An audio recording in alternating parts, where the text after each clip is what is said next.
말씀 시편 50편 1절에서 6절까지 있는 말씀 같이 봅니다. 시편 50편 1절에서 6절까지입니다. 우리 한 절씩 교독합니다. 제가 먼저 1절 읽습니다. 전능하시니 여호와 하나님께서 말씀하사 해 돋는 데서부터 지는 데까지 세상을 부르셨도다. 우리 하나님이 오사 잠잠하지 아니하시니 그 앞에는 삼키는 불이 있고 그 사방에는 광풍이 불리로다.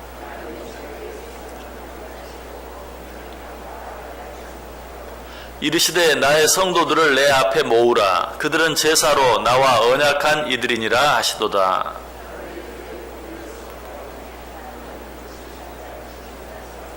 아멘. 시편 50편 외식하는 자들에 대한 경고와 책망의 말씀이 기록되어 있다 라고 말씀드렸죠. 그런데 그 말씀이 어떻게 시작한다고요? 성경에 나타난 하나님의 모든 이름, 하나님의 풀 네임으로 이 시편 50편이 시작하고 있다. 1절 다시 보세요. 전능하시니 여호와 하나님께서 말씀하사 해 돋는 데서부터 지는 데까지 세상을 부르셨도다. 여기 나타나 있는 전능하시니 여호와 하나님, 이 이름이 하나님의 풀네임이다. 성경에 나타난 하나님의 이름 전부이다. 여기는 하나님의 이름 세 가지가 들어있어요.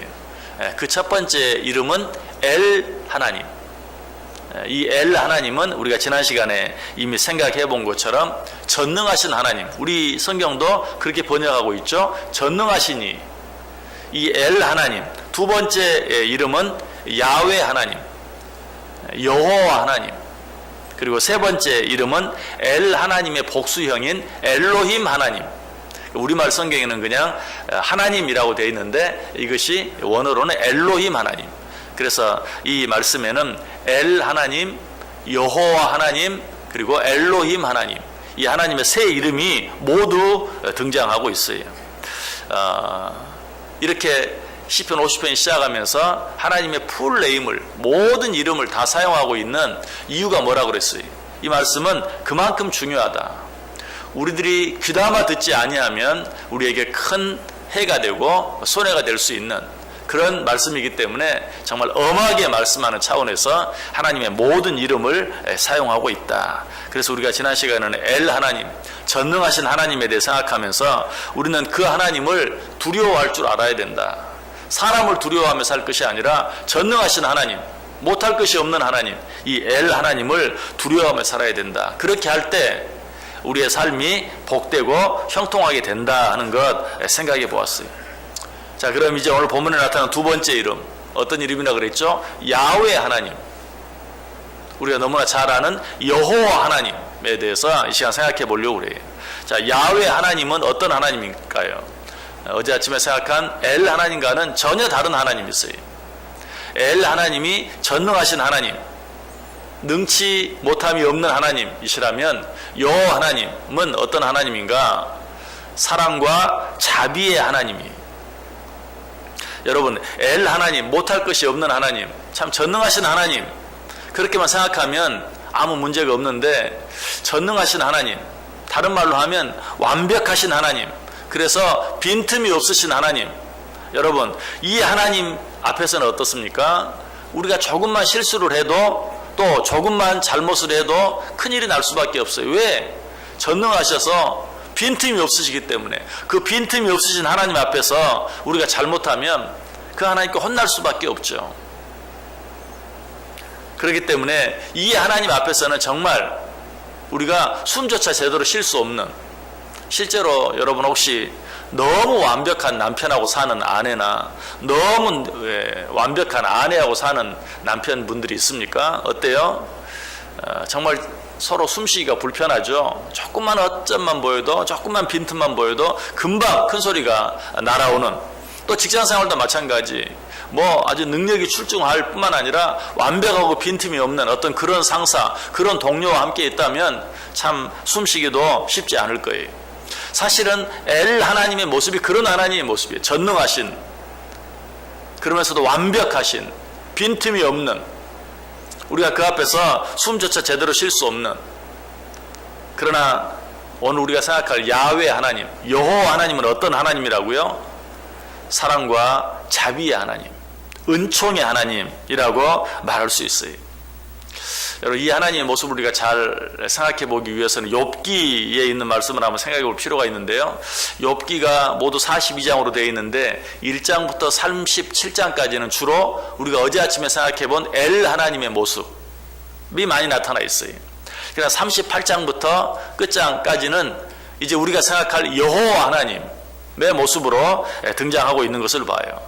그런데 여호와 하나님으로 나타나는 욥기 38장 첫 절 1절에 보면 그때의 여호와께서 폭풍우 가운데에서 욥에게 말씀하여 이르시되, 자, 이제 여호와 하나님으로 등장하면서 어떻게 등장한다고요? 폭풍우 가운데 등장하신다. 왜 사랑과 자비의 하나님, 은총의 하나님이 등장하시면서 폭풍우 가운데 나타나셨을까? 여러분, 하나님이 그렇게 나타나실 때가 참 많이 있죠. 시내산에 등장할 때도 빽빽한 구름과 안개 속에서 등장하시는, 강림하시는 그런 모습을 보게 되는데, 욥기 38장에도 폭풍우 가운데 임재하시는 그런 하나님의 모습을 보게 돼요. 왜 그러셨을까요? 뭐 하나님의 어미하신 모습을 나타내기 위해서, 멋지게 나타나시기 위해서, 그런 것보다도 하나님 자기의 모습을 감추시기 위해서 그렇게 하시는 것이, 여러분, 우리가 잘 아는 것처럼 죄인인 인간들이 하나님의 모습을 정면으로 대면하여 보면 어떻게 된다고요? 죽게 돼 있어요.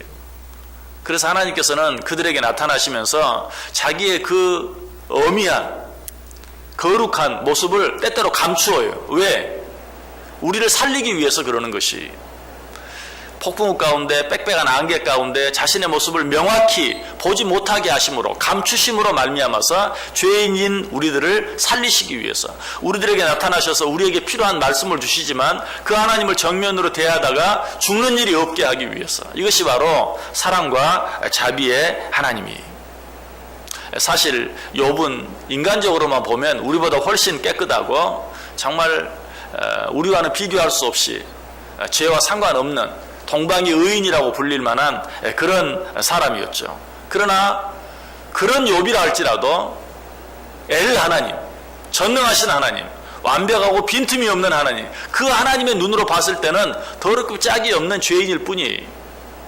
시편 130편 3절에 보면, 여호와여, 주께서 죄악을 지켜보실진데 주여 누가 서리이까?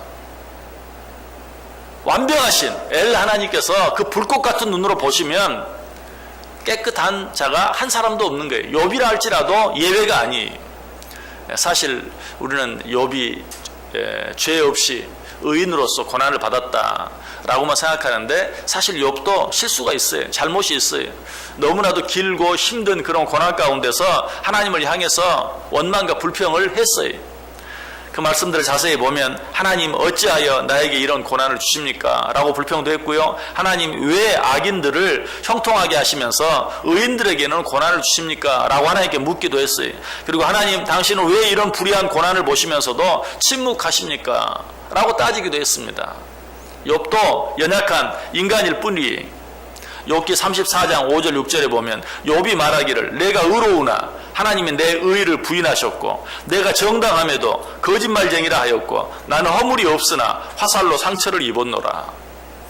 감히 하나님께 할 수 없는 이야기죠. 근데 욥도 이렇게 하나님께 이야기하면서 하나님을 향해 원망하기도 하고 불평하기도 했어요.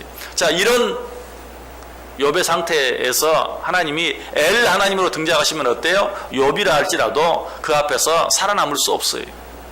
그래서 하나님께서 엘 하나님이 아닌 야훼 하나님, 여호와 하나님, 즉 사랑과 자비의 하나님으로 그 앞에 나타나신 것이, 폭풍우 가운데 자기의 거룩한 모습을 감추시면서 욥에게 나타나셨던 것을 보게 돼요. 여러분, 이것이 여호와 하나님의 모습입니다. 이것이 야훼 하나님의 모습이에요. 이 하나님의 모습이 없다면 저와 여러분 가운데 살아남을 수 있는 자가 아무도 없어요. 이 하나님의 모습이 없었다면 오늘 이 시간에 이 하나님의 전에 나와 있을 수 있는 자가 하나도 없어요. 여러분들은 오늘 이 추운 날씨, 이 새벽에 여기까지 오시느라고 정말 수고하셨어요.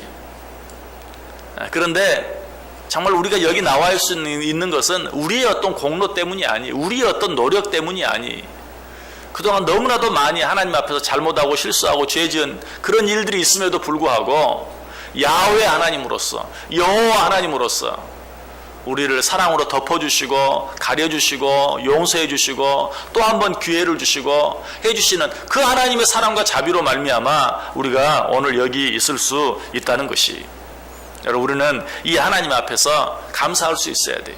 우리가 무엇인가 지극히 적은 것이라도 할 수 있었다면 그것은 바로 이 야훼 하나님, 그 하나님의 사랑과 자비 때문이. 그러면 우리는 우리가 행한 어떤 일 때문에라도 결코 교만하거나 자랑해서는 안 돼요. 어떻게 해야 돼요? 겸손해야 돼요.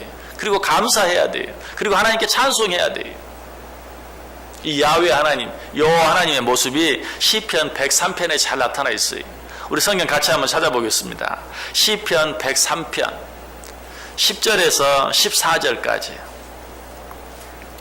시편 103편 10절에서 14절까지.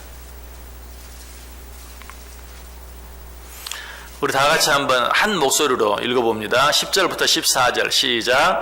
우리의 죄를 따라 우리를 처벌하지는 아니하시며 우리의 죄악을 따라 우리에게 그대로 갚지는 아니하셨으니 이는 하늘이 땅에서 높음같이 그를 경외하는 자에게 그의 인자하심이 크심이로다.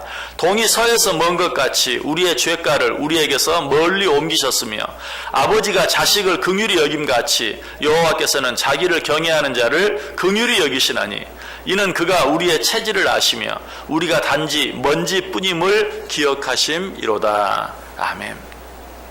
이것이 바로 야훼 하나님, 여호와 하나님의 모습이, 이 하나님이 이처럼 우리의 죄를 따라서 우리를 처벌하지는 아니하시고 우리의 죄악을 따라 우리의 그대로 갚지는 아니하심으로 말미암아 오늘 우리가 여기 있을 수 있다는 것이, 여러분, 하나님 앞에 나올 때마다 어떤 마음으로 나오십니까? 하나님께서 나 같은 자를 또 한 번 사랑해 주시고 또 한 번 용서해 주시고 또 한 번 기회를 주셔서 또 한 번 주님 앞에 나올 수 있도록 은혜 주신 것 감사합니다. 특별히 새벽기도에 나오신 여러분들, 정말 새벽마다 하나님 앞에 나오면서 정말 남들 다 잠자고 있는 이 시간에 내가 주님 앞에 하루의 첫 시간에 하나님 앞에 나올 수 있는 것, 나를 향한 하나님의 특별한 은혜인 줄 믿습니다. 나를 향한 하나님의 특별한 사랑인 줄 믿습니다. 하나님 감사합니다 하는 마음으로 하나님 앞에 나와보세요. 그렇게 할 수만 있다면 정말 하루의 첫 시간 하나님께 드리는 여러분들의 삶이 정말 복되고 형통할 수밖에 없어요. 하나님은 죄 있는 자들, 부족한 자들, 자격 없는 자들, 연약한 자들, 이런 자들까지도 끝까지 사랑해 주시고 붙잡아 주시는데, 하나님께서 그 하나님의 은혜를 기억하고 잊지 아니하고 하나님 앞에 감사하고 찬송하는 자들, 왜 하나님이 그들과 함께하지 아니하겠어요? 왜 하나님이 그들을 축복하지 않겠어요? 이 하루도 야훼 하나님, 여호와 하나님 그 은혜, 지금까지, 지금 내가 여기 있을 수 있도록 지금까지 나를 사랑해 주시고 붙잡아 주신 그 하나님, 앞으로도 나는 부족해서 또 넘어지고 또 쓰러지겠지만 그럼에도 불구하고 변함없이 내 지은 죄대로 나를 처치하지 아니하시고 나를 벌하지 아니하시고 사랑으로 붙들어 일으켜 세워주시고 붙잡아 주실 우리 하나님 생각하면서 늘 감사하며 찬송하며 살아갈 때 정말 이 하나님의 은혜와 사랑이 더 크게 더 놀랍게 우리에게 다가올 수 있는, 이 하나님의 은혜와 사랑으로 말미암아 정말 세상의 그 어떤 시련, 환난, 어려운 가운데도 지지 아니하고 승리할 수 있는 저 여러분 꼭 될 수 있기를, 이 한날 될 수 있기를 주님의 이름으로 간절히 축원합니다. 기도하겠습니다.